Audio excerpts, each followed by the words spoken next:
Aleluya. Gracias, Jesús. Gracias, Señor. Gracias, maravilloso Dios. Bien, pues vamos a compartir la palabra y le voy a pedir por favor que me acompañe en su Biblia al Evangelio de Lucas. Lucas capítulo 18. Es muy interesante cómo Lucas describe o escribe en capítulos contiguos, es decir, por ejemplo en el capítulo 18 y en el capítulo 19, grandes contrastes. Y el mayor contraste de todos ellos es cómo el Señor Jesucristo manifiesta o expresa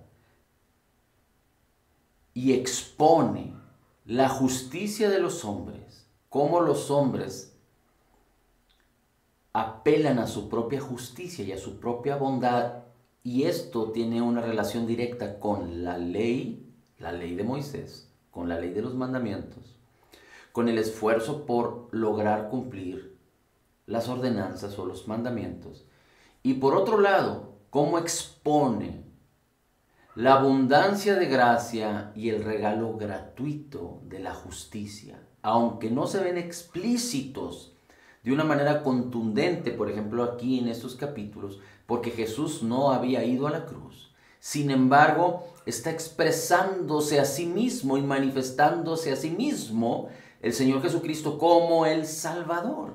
Y recuerde que cuando hablamos del Salvador o de la salvación, no solo hablamos de la obra terminada, completa y perfecta y de todos los atributos que Cristo Jesús conquistó en el Calvario, pero también hablamos de todos aquellos que reconocen la necesidad de un Salvador para ser salvados.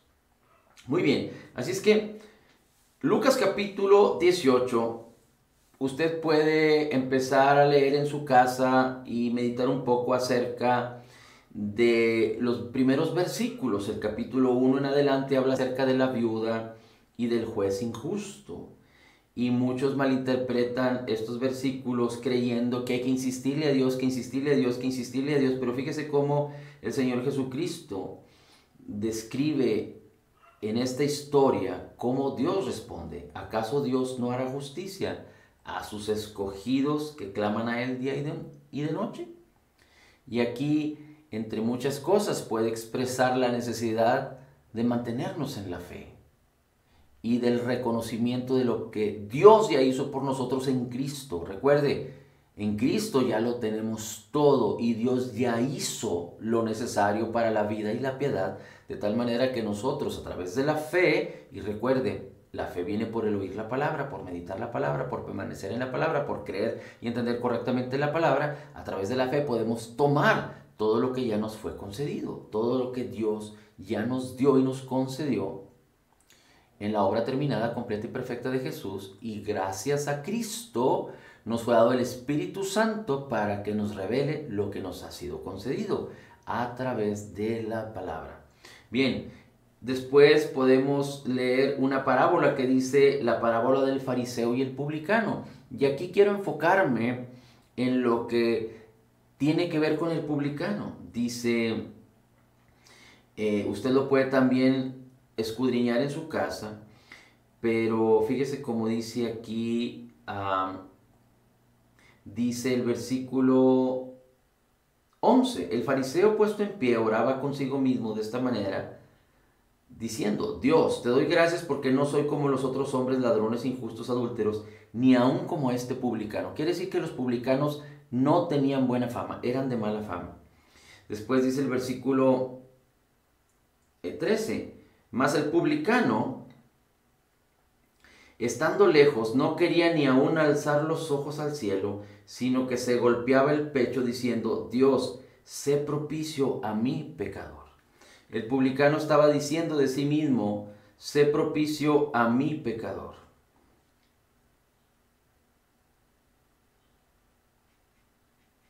Así es que es muy importante que podamos entender que en Cristo tenemos salvación y vida eterna, pero en Cristo podemos entender que los pecadores, los publicanos, los que reconocían la necesidad de ser salvados podían acercarse libre y confiadamente en el ministerio del Señor Jesucristo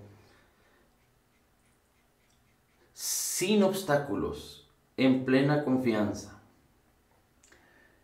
en el nombre de Jesús. Esto es algo maravilloso y es algo glorioso.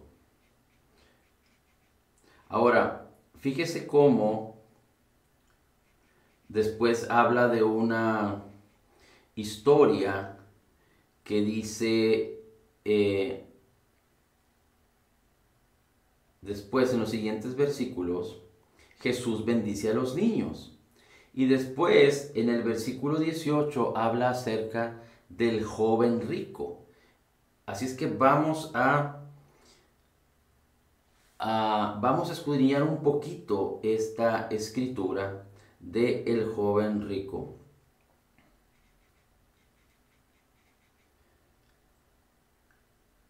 Mire cómo dice la escritura. Un hombre principal le preguntó diciendo, Maestro bueno, ¿qué haré para heredar la vida eterna?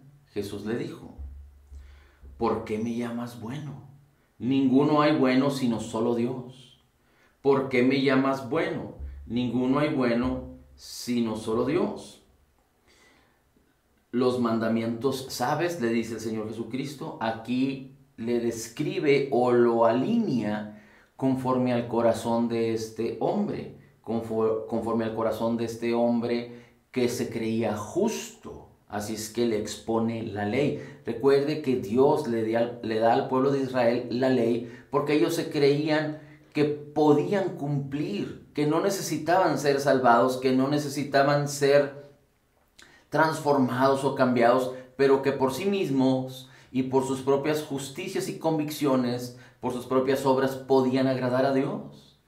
El pueblo de Israel no conocía a Dios, estuvo alrededor de 400 años sin conocer a Dios, sin recordar a Dios, sin profesar a Dios, hasta que Dios se manifiesta a Moisés y Moisés saca al pueblo de Israel de Egipto, porque era el plan de Dios rescatar al pueblo de la esclavitud. Y Dios empieza a manifestarse y Dios empieza a glorificar su nombre con grandes señales, prodigios y milagros, salvando al pueblo de la mano poderosa de Faraón. Pero cuando el pueblo estaba en, digámoslo así, en libertad ya, el pueblo fue rebelde, el pueblo fue duro de cerviz, el pueblo fue incrédulo ante el Señor. Y cuando Dios les manifiesta su proyecto y su plan de salvación y de bendición, ellos lo rechazan. Y Dios tiene que exponerles la ley para que ellos reconozcan la necesidad de ser salvados por causa de verse pecadores. Así es que Jesús le expone la ley y le dice, ¿por qué me llamas bueno? No hay ninguno bueno sino solo Dios. Los mandamientos sabes. No adulterarás, no matarás, no hurtarás, no dirás falso testimonio. Honra a tu padre y a tu madre. Entonces este hombre dice, todo esto lo he guardado desde mi juventud. Jesús, oyendo esto, le dijo, aún te falta una cosa. Vende todo lo que tienes y dalo a los pobres y tendrás tesoros en el cielo. Y ven y sígueme. Entonces él, oyendo esto, se puso muy triste porque era muy rico.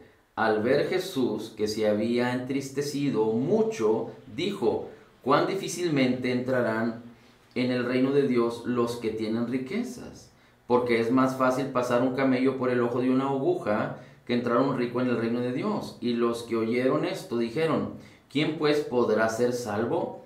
Él les dijo, lo que es imposible para los hombres es posible para Dios. Entonces Pedro dijo, nosotros hemos dejado todo, posesiones, y te hemos seguido. Y el Señor les dice, de cierto os digo que no hay nadie que haya dejado casa, padres o hermanos, mujer e hijos, por el reino de Dios, que no haya de recibir mucho más en este tiempo y en el siglo venidero, la vida eterna. Así es que aquí expone el Señor Jesucristo a este joven, vende todo lo que tienes y dalo a los pobres y tendrás tesoros en el cielo, y ven y sígueme. Pero este hombre tenía grandes tesoros, grandes riquezas, y él atesoraba sus propiedades, su dinero, sus pertenencias en su corazón sobre todas las cosas. Por eso oyó y se puso triste, porque era muy rico. No era fácil deshacerse de todo lo que tenía y entregar a los pobres.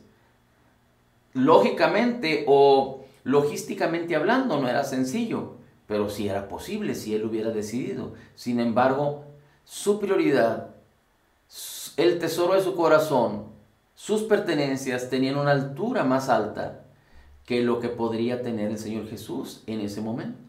Así es que este hombre pensaba que la eternidad o que la vida eterna tenía que ver con principios humanos, con justicia humana, con comprar o con hacer lo bueno, o con dime cómo le hago y yo lo haré. Pero el Señor Jesucristo le dice que no es así. Y lo que hace el Señor Jesús es que le pone una exigencia tan alta como es imposible cumplir la ley, así era imposible que este hombre, amando el dinero, pudiera deshacerse de él.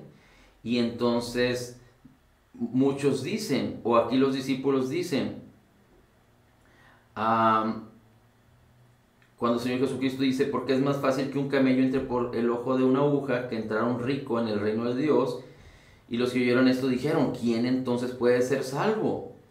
Y Jesús les dice, lo que es imposible para los hombres no pueden salvarse a sí mismos, es posible para Dios, porque habría de manifestarse la obra terminada, completa y perfecta, Jesús en el Calvario. Ahora, vamos al versículo 19, por favor, perdón, al capítulo 19.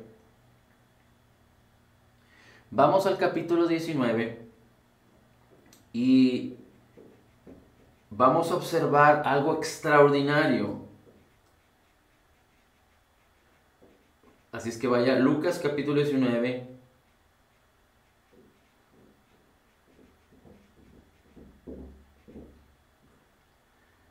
Que dice así: habiendo entrado Jesús en Jericó, una vez más Jesucristo, el capítulo contiguo a lo que acabamos de leer, dice, iba pasando por la ciudad y sucedió que un varón llamado Zaqueo, que era jefe de los publicanos, ¿recuerda que en el capítulo anterior hablaba de los publicanos? Hablaba de que los publicanos eran hombres odiados, de mala fama, y que los publicanos no solo tenían estas características, pero también en el caso del capítulo 18 el publicano reconocía su condición de pecador. Bueno, se sentía inclusive avergonzado. ¿Por qué? Porque eran ladrones, porque se enriquecían a través de cobrar impuestos injustamente a los ciudadanos. Dice, este Zaqueo era un jefe de los publicanos, y además era rico.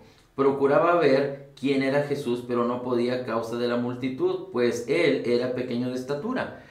Fíjese cómo en este capítulo habla del publicano y habla de que era rico. En el capítulo anterior hablamos del publicano, que era pecador y reconoció su pecado, y hablamos del joven rico que quiso cumplir o que quiso buscar la vida eterna a través de sus propias justicias, a través de las obras.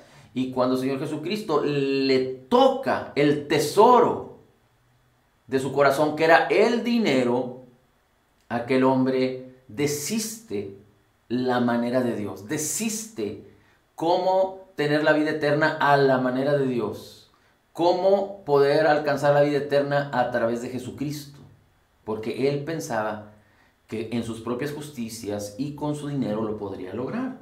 Bien, así es que el versículo 4 dice, y corriendo Zaqueo delante subió a un árbol sicómoro para verle, porque había de pasar por allí el Señor Jesucristo. Cuando Jesús llegó a aquel lugar, mirando hacia arriba, le vio y le dijo, Zaqueo, date prisa, desciende, porque hoy es necesario que pose yo en tu casa.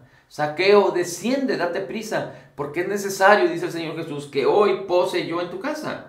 Entonces Zaqueo descendió a prisa y le recibió gozoso. Y al ver esto todos murmuraban, diciendo que había entrado a posar con un hombre pecador. Eran hombres de mala fama. Entonces Zaqueo, es decir, cuando ya está el Señor Jesús en casa de Zaqueo, cuando Zaqueo ya tuvo ese encuentro con Jesucristo, no solo intentó verlo, pero aquí es algo extraordinario porque no se trata de que nosotros decidamos por Cristo o que nosotros seamos los que tomamos, por decirlo así, la batuta para alcanzar a Cristo, sino que Cristo es quien nos llama. Jesús mismo es quien nos llama. Él es el que permite que podamos encontrarle. El Espíritu de Dios nos guía a Jesucristo, y cuando vemos personas que no conocen a Cristo y que muchos rechazan inclusive la fe, la palabra, las buenas costumbres, lo que es y tiene virtud alguna que tiene que ver con la palabra de Dios y de Cristo, es el Espíritu Santo el que convence al mundo de pecado y el que nos recuerda y el que nos convence a nosotros, los creyentes, de justicia. Shalito.